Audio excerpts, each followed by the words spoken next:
New York నడిబొడ్డున ఉన్న umpire state building అనగానే అందరికీ గుర్తొచ్చేది ఆకాశాన్ని తాకే అందం. కానీ ఇప్పుడు ప్రపంచం అంతా మాట్లాడుకుంటున్నది దానిపై జరిగిన ఒక దారుణమైన భద్రతా వైఫల్యం మరియు ప్రాణాలతో చెలగాటమాడిన ఒక వింత ప్రేమ కథ గురించి.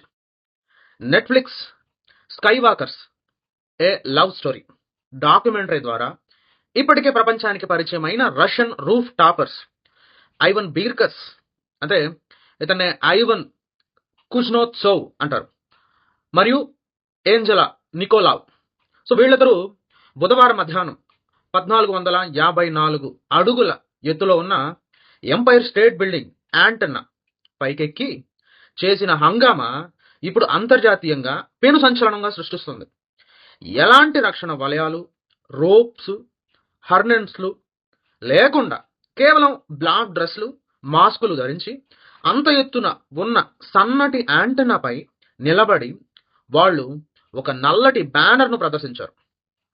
దానిపై ఏముందంటే, ఎప్పుడైతే అధికార దాహంపై ప్రేమ యొక్క శక్తి గెలుస్తుందో అప్పుడే ప్రపంచానికి శాంతి లభిస్తుంది అనే విలియం గ్లాడ్ స్టోన్ వ్యాఖ్యలను రాసుకొచ్చారు.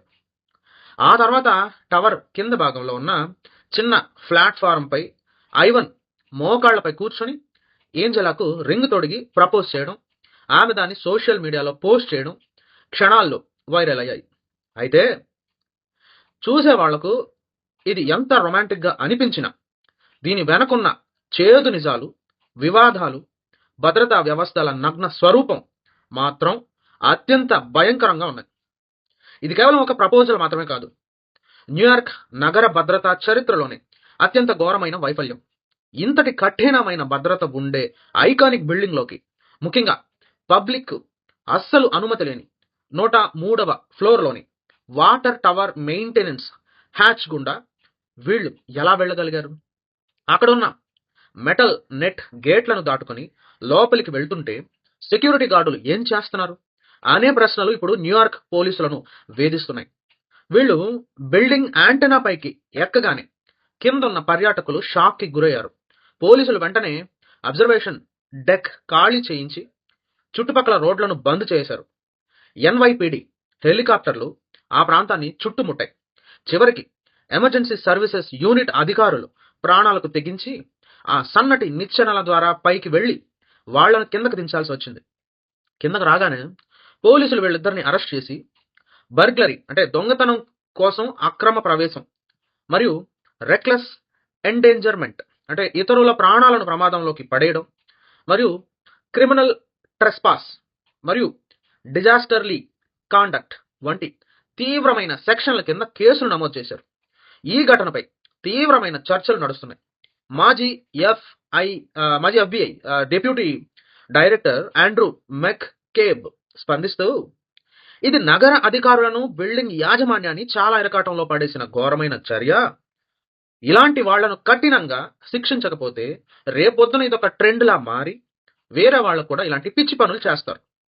అది పెద్ద ఘోరానికి దారితీస్తుంది అంటూ హెచ్చరించారు. మరోవైపు ఎంపైర్ స్టేట్ బిల్డింగ్ మేనేజ్మెంట్ తమ పరువు కాపాడుకోవడానికి ఇది అనధికారికంగా జరిగిన సంఘటన, దీనివల్ల పర్యాటకులకు ఎలాంటి ప్రమాదం జరగలేదు అని ప్రకటిస్తూనే మా దగ్గర 80,000 పైచిలుకు, అంటే దాదాపు $1,000 చెల్లిస్తే అబ్జర్వేషన్ డెక్ పైన లీగల్ గా ప్రపోజ్ చేసుకునే ప్యాకేజీలు ఉన్నాయి అంటూ బిజినెస్ ప్రమోషన్ చేసుకోవడం గమనార్హం. గురువారం రోజు మన్హటన్ కోర్టు వీళ్ళకి సూపర్వైజ్డ్ రిలీజ్, అంటే నిఘా కింద విడుదల ఇవ్వగా కోర్టు నుంచి బయటకు వస్తూనే మీడియా ముందే సబ్వే స్టెప్స్ దగ్గర వీళ్ళు చేసిన హడావిడి చూస్తే వీళ్ళకి చట్టం అన్నా, ప్రాణాలన్నా ఎంత చులకన భావం ఉందో అర్థమవుతుంది. ఏంజెలా తండ్రి డిమిట్రీ నికోలావ్, ఈయన రష్యన్ సర్కస్ ఆర్టిస్ట్ అంట. సో ఆయన మాత్రం తన కూతురు చేసిన పనిని సమర్థిస్తూ మాట్లాడడం ఈ వివాదాన్ని మరింత పెంచింది. ఇది కేవలం ప్రేమ కోసం చేసిన సాహసం అయితే కాదు, కేవలం సోషల్ మీడియాలో లైకులు, రీచ్, పబ్లిసిటీ కోసం వ్యూవర్స్ పిచ్చినే పెట్టుబడిగా మార్చుకుని ప్రాణాలను, దేశ భద్రతను పణంగా పెట్టిన ఒక బాధ్యత రాహితమైన స్టంట్ అని విశ్లేషకులు తిట్టిపోస్తున్నారు.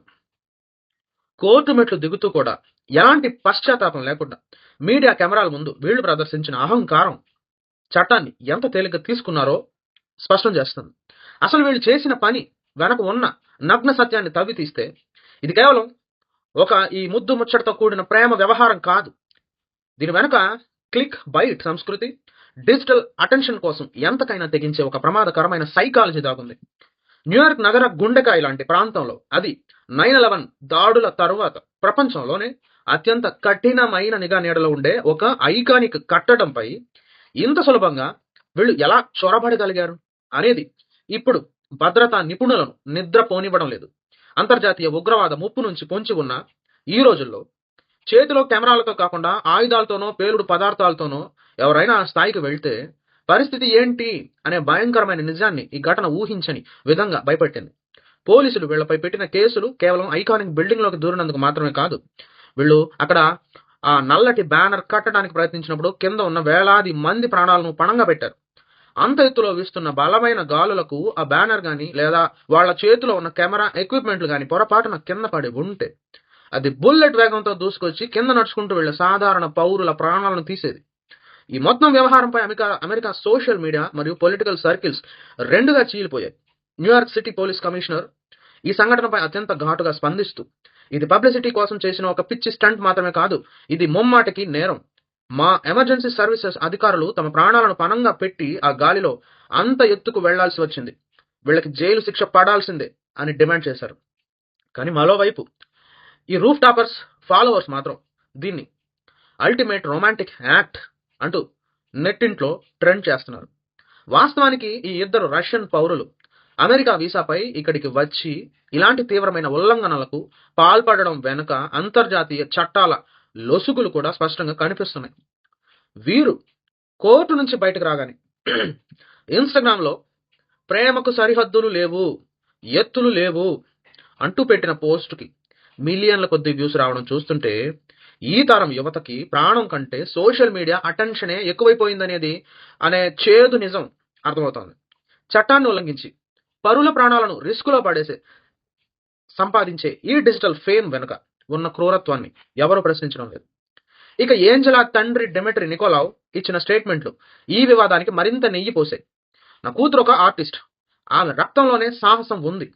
సర్కస్ కుటుంబం నుంచి వచ్చిన ఆమెకు ఎత్తులు చూసి భయపడడం తెలీదు.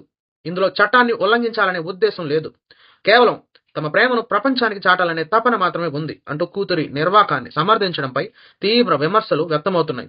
ఒక తండ్రిగా కూతురు చేసిన ప్రాణాంతకమైన తప్పును ఖండించాల్సింది పోయి దానికి ఆర్ట్ అనే రంగు పూయడం ఎంత వరకు సమంజసమని నెటిజన్లు తిట్టిపోస్తున్నారు. భద్రతా వైఫల్యాల గురించి మాట్లాడుకుంటే ఈ బిల్డింగ్ ప్రైవేట్ సెక్యూరిటీ ఏజెన్సీ తీరుపై కూడా అంతర్గతంగా తీవ్ర విచారణ జరుగుతోంది. లోపల ఉండే సెక్యూరిటీ అలారంలను వీళ్లు ఎలా బైపాస్ చేశారు, కీ కార్డులు లేదా అంతర్గత సిబ్బంది సహాయం ఏమైనా ఉందా అనే కోణంలో దర్యాప్తు సంస్థలు లోతుగా తవ్వుతున్నాయి. ప్రపోజల్ పేరుతో జరిగిన ఈ హై డ్రామా వెనుక ఉన్న commercial mind games, legal loop holes మరియు సమాజంలో పెరుగుతున్న సెలబ్రిటీ అబ్సెషన్ తదుపరి చర్చలు మరింత భయంకరంగా మారబోతున్నాయి. ఈ డ్రామా వెనుక ఉన్న commercial mind games, legal loop holes ఇక్కడతో ఆగిపోలేదు. అసలు ఈ ఇద్దరు రష్యన్ రూఫ్ టాపర్స్ కేవలం ప్రేమ కోసం మాత్రమే ఇదంతా చేశారు అనుకుంటే మనం పప్పులో కాలేసినట్లే. దీని వెనుక పక్కా బిజినెస్ మోడల్ ఉంది. వీళ్ళు బిల్డింగ్ పైకి ఎక్కేటప్పుడు ధరించిన బ్రాండెడ్ బ్లాక్ దుస్తులు నుంచి వాళ్ళు వాడిన కెమెరా ఎక్విప్మెంట్ వరకు అంతా ఒక పక్కా ప్రణాళిక ప్రకారం జరిగింది. ఇలాంటి సాహసాల ద్వారా వచ్చే మిలియన్ల వ్యూస్, ఆ తర్వాత దొరికే ఇంటర్నేషనల్ స్పాన్సర్షిప్లు, క్రిప్టో కరెన్సీ ద్వారా వచ్చే విరాళాలు వీళ్ళకి భారీ ఆదాయాన్ని తెచ్చిపెడుతున్నాయి. అంటే వీళ్ళు చట్టాన్ని ఉల్లంఘిస్తూ ప్రాణాలు పణంగా పెడుతూ చేస్తున్న ప్రతి పని వెనుక లక్షల డాలర్ల వ్యాపారం దాగుంది. ఈ క్రూరమైన నిజం తెలిసినా కూడా నెటిజన్లు మాత్రం వీళ్ళని సెలబ్రిటీలుగా చూస్తూ నెత్తిన పెట్టుకుంటున్నారు. ఇదే సమయాన మన్హటన్ ప్రాసిక్యూటర్ ఆఫీస్ ఈ కేసుని అత్యంత ప్రతిష్టాత్మకంగా తీసుకుంది. ఇది కేవలం ఒక పబ్లిసిటీ స్టంట్ అయితే కాదు, దేశ రక్షణకు సంబంధించిన అంశం. వీళ్ళు రష్యాకు చెందిన వారు కావడం, ప్రస్తుత అంతర్జాతీయ రాజకీయ పరిస్థితుల నేపథ్యంలో అమెరికాలోని ఒక అత్యంత కీలకమైన కట్టడం పైకి ఇలా అనధికారికంగా చొరబడడం వెనక ఎలాంటి గూఢచర్య కోణాలు లేవని అనుకోలేం అంటూ కొందరు విశ్లేషకులు అంతర్గతంగా అనుమానాలు వ్యక్తం చేస్తున్నారు. ఇక న్యూయార్క్ కోర్టులో గురువారం జరిగిన విచారణలో వీళ్ల లాయర్లు వాదించిన తీరు చూస్తే చట్టాల్లోని లొసుగులను వీళ్లు ఎలా వాడుకుంటున్నారో స్పష్టంగా అర్థమవుతోంది. నా క్లయింట్ ఎవరికీ హాని చేయలేదు, బిల్డింగ్ ఆస్తికి ఎలాంటి నష్టం కలిగించలేదు, కేవలం ఒక శాంతి సందేశాన్ని, వాళ్ల ప్రేమను మాత్రమే వ్యక్తపరిచారు అంటూ లాయర్ వాదించడంపై న్యాయమూర్తి సైతం తీవ్ర ఆగ్రహం వ్యక్తం చేశారు. మీరు చెప్పే ప్రేమ సందేశం కోసం న్యూయార్క్ నగర భద్రతా దళాలు కొన్ని గంటల పాటు హై అలర్ట్ లో ఉండాల్సి వచ్చింది. ట్రాఫిక్ స్తంభించిపోయింది. వందలాది మంది పర్యాటకులు ఇబ్బంది పడ్డారు. దీనికి ఎవరు బాధ్యత వహిస్తారు అని కోర్టు ప్రశ్నించింది. అయినప్పటికీ అమెరికా చట్టాల ప్రకారం వీళ్లు చేసిన నేరాలకు గరిష్టంగా కొన్ని నెలల జైలు శిక్ష లేదా జరిమానా మాత్రమే పడే అవకాశం ఉండడంతో వీళ్లు బెయిల్ దొరకగానే అంతలా రెచ్చిపోయారు. ఈ మొత్తం వ్యవహారంలో ఎంపైర్ స్టేట్ బిల్డింగ్ యాజమాన్యం ప్రదర్శించిన ద్వంద్వ వైఖరి కూడా ఇప్పుడు తీవ్ర వివాదాస్పదంగా మారింది. ఒకవైపు భద్రతా లోపాలను కప్పిపుచ్చుకోవడానికి అంతర్గత విచారణలు జరుపుతూనే మరోవైపు ఈ సంఘటన ద్వారా వచ్చిన ఉచిత పబ్లిసిటీని వాళ్ళు క్యాష్ చేసుకోవడానికి చూస్తున్నారు. మా బిల్డింగ్ ఎంత సురక్షితమైనదో నిరూపించడానికి ఈ ఘటనే ఉదాహరణ. మా సిబ్బంది వెంటనే స్పందించారు అని కలరింగ్ ఇస్తూ పెళ్లి ప్రపోజల్స్ కోసం వారికున్న అఫీషియల్ ప్యాకేజీల ధరలను వెబ్సైట్లో ప్రముఖంగా ప్రదర్శించడం వారి బిజినెస్ మైండ్ సెట్ ని చూపిస్తుంది. పరువు పోయిన చోటే పైసలు ఏరుకోవాలనే ఈ కార్పొరేట్ బుద్ధిపై సామాజిక మాధ్యమాల్లో తీవ్ర విమర్శలు వస్తున్నాయి. ఇటు చట్టాన్ని ఎగతాళి చేసే క్రిమినల్స్, అటు పబ్లిసిటీని ఆశ్రయించే కార్పొరేట్ సంస్థలు, ఈ రెండింటి మధ్య నలిగిపోతున్నది మాత్రం సామాన్య పౌరులే. ఈ సంఘటన రేపటి రోజున ఎలాంటి భయంకరమైన పరిణామాలకు దారి తీయబోతోందో, ఈ డిజిటల్ పిచ్చికి ముగింపు ఎక్కడ అనేది వేచి చూడాలి. అలాగే ఈ డిజిటల్ పిచ్చికి ముగింపు ఎక్కడ అనే ప్రశ్నకు సమాధానం వెతకాలి అంటే ఈ ఇద్దరు రష్యన్ రూఫ్ టాపర్స్ గత చరిత్రను, వారి వెనకున్న అంతర్జాతీయ నెట్వర్క్ ని మరింత లోతుగా చూడాలి. వాస్తవానికి ఐవన్ ఏంజలాలు ప్రపంచవ్యాప్తంగా ఉన్న ఎన్నో ఆకాశ హర్మ్యాలను, చైనాలోని షాంఘై టవర్ నుంచి మలేషియాలోని మెర్డక 118 అడుగుల ఎత్తు వరకు ఉన్న ఎన్నో నిషేధిత కట్టడాలను అక్రమంగా ఎక్కి వార్తల్లో నిలిచిన చరిత్ర ఉంది.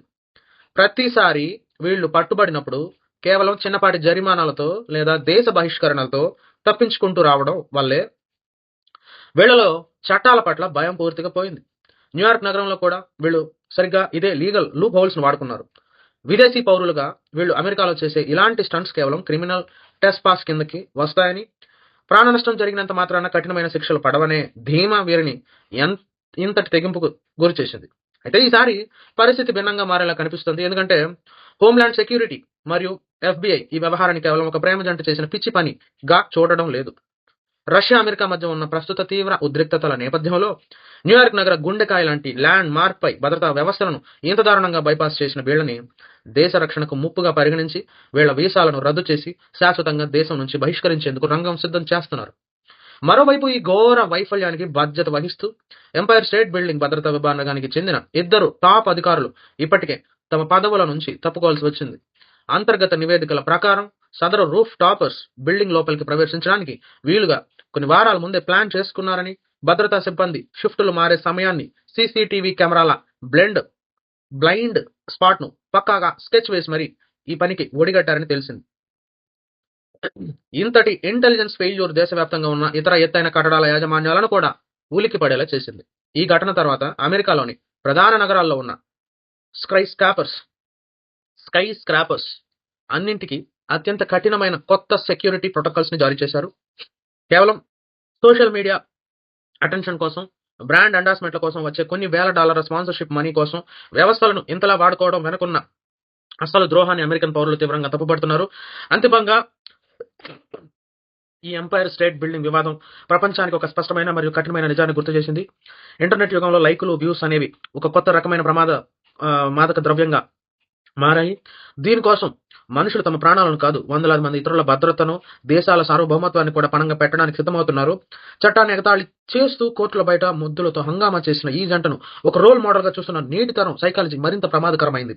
ఈ ఘటన కేవలం ఒక రొమాంటిక్ ప్రమోజల్ కాదు, ఆధునిక సమాజంలో నైతిక విలువల పతనం, కార్పొరేట్ సంస్థల స్వార్థపూరిత బిజినెస్ మైండ్ సెట్ మరియు చట్టాల అసమర్థతకు పట్టిన నిలువుటద్దం. ఈ రష్యన్ రూఫ్ టాపర్లపై పడే తుది తీర్పు భవిష్యత్తులో ఇలాంటి ప్రాణాంతకరమైన పబ్లిసిటీ స్టంట్స్ చేసే వాళ్ళకి ఒక బలమైన హెచ్చరికగా మారకపోతే రేపొద్దున ఇది ఒక సాధారణ ట్రెండ్ గా మారి మరిన్ని ఘోరాలకు దారి తీయడం ఖాయం.